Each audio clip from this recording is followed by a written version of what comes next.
ఢిల్లీ సరిహద్దుల్లో టెన్షన్ వాతావరణం నెలకొంది. కనీస మద్దతు ధరకు చట్టబద్ధత కల్పించాలని డిమాండ్లు పరిష్కరించాలంటూ ఆందోళనకు దిగిన రైతులు చలో ఢిల్లీ చేపట్టారు. దీంతో సరిహద్దుల్లో మోహరించిన పోలీసులు వారిని నిలువరించే ప్రయత్నం చేస్తున్నారు.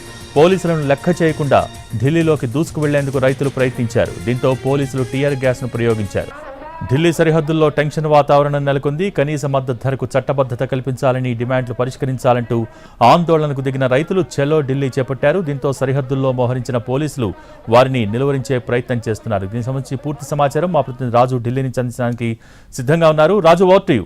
ఎస్, ఏదైతే ప్రత్యేకంగా మనం చూస్తూనే ఉన్నాము, రైతులు చేసినటువంటి ఆందోళన మరోసారి ఉద్రిక్తంగా మారుతుంది. ఇప్పటికే ఏదైతే పోలీసులు కావచ్చు, మరోపక్క పోలీసులు సైతం తమ ఆందోళనను వ్యక్తం చేస్తూనే ఉన్నారు. సో ఈ పరిస్థితుల్లో ఓవరాల్గా అంటే వాళ్ళు చెప్తుందల్లా ఒకటే, అంటే ఏదైతే రైతులు డిమాండ్ చేసినటువంటి ప్రకారం ఇప్పటికే అంటే దాదాపు 4 సార్లు కేంద్ర ప్రభుత్వం చర్చలు జరిపింది. కానీ ఇప్పటి వరకు ఈ చర్చలు అనేటివి కొలిక్కి రాలేదు. పైగా గత చర్చల సందర్భంగా ప్రత్యేకంగా కేంద్ర ప్రభుత్వం ఒక మద్దతు ధరకు సంబంధించినటువంటి ఒక కీలక ప్రతిపాదనను ఏ విధంగానైతే ప్రత్యేకంగా అటు రైతుల ముందు పెట్టారు. అయితే రైతులు ఆలోచించుకున్న తర్వాత దీనిపైన ఒక నిర్ణయాన్ని ప్రకటిస్తామని చెప్పారు. కానీ దానికి సంబంధించినటువంటి విషయంలో రైతులు సంతృప్తిగా లేరు. సో ఖచ్చితంగా ప్రభుత్వం ఏదైతే కేంద్ర ప్రభుత్వం పార్లమెంట్లో బిల్లు తీసుకురావాలి, ఆ తర్వాతే దీనికి సంబంధించినటువంటి నిర్ణయం అనేది మేము తీసుకుంటాము. పార్లమెంట్లో అధికారికంగా ఒక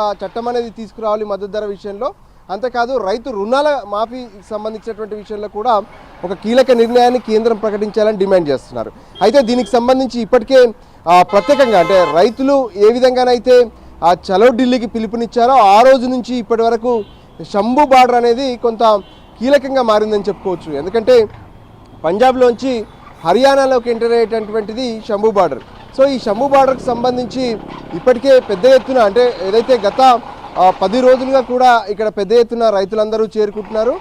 ఈ సందర్భంగా ఇప్పుడు ఈరోజు మరోసారి చలో ఢిల్లీకి పిలుపునిచ్చారు. అంటే కేంద్రం నుంచి ఎటువంటి ప్రకటన రాలేదు, ఇక మేము ఢిల్లీని ముట్టడించి తీరుతామని చెప్పి చలో ఢిల్లీకి పిలుపునిచ్చారు. సో దానికి అనుగుణంగానే గతంలో జరిగినటువంటి ఆందోళన సందర్భంగా అంటే టియర్ గ్యాస్ వేయడం కావచ్చు, లేదంటే రబ్బర్ బుల్లెట్లు కావచ్చు, గోడలు కట్టడం కావచ్చు, ఢిల్లీకి ఉన్నటువంటి మొత్తం సరిహద్దుల్ని మొత్తం కూడా ఇప్పటికే పూర్తి స్థాయిలో పోలీసులు ఎక్కడికక్కడ నిలువరిస్తున్నటువంటి పరిస్థితి కనిపిస్తుంది. అయితే శంభు బార్డర్కి చేరుకున్నటువంటి రైతులు మాత్రం ఈసారి ట్రాక్టర్లతో పాటు బుల్డోజర్లను తీసుకొని ఐరన్ షీట్స్ను కూడా అడ్డంగా పెట్టుకొని ముందుకు కదులుతున్నారు. ఒకవేళ టియర్ గ్యాస్ను వదిలినా సరే తమకు ఎటువంటి ఇబ్బంది కాకుండా ఫేస్ షీల్డ్స్ను సైతం రెడీ చేసుకొని ముందుకు వస్తున్నారు. అయితే వాళ్ళను మరోసారి నిలువరించే ప్రయత్నం అయితే శంభు బార్డర్ వద్ద మొదలైంది. సో ఇది ఎలా ఉండబోతుంది ఏంటి అనేది మాత్రం కొంత టెన్షన్గానే కనిపిస్తుంది. మొత్తానికి రైతుల ఆందోళన ఈరోజు ఢిల్లీ పిలుపు నేపథ్యంలో అటు శంభు బార్డర్తో పాటు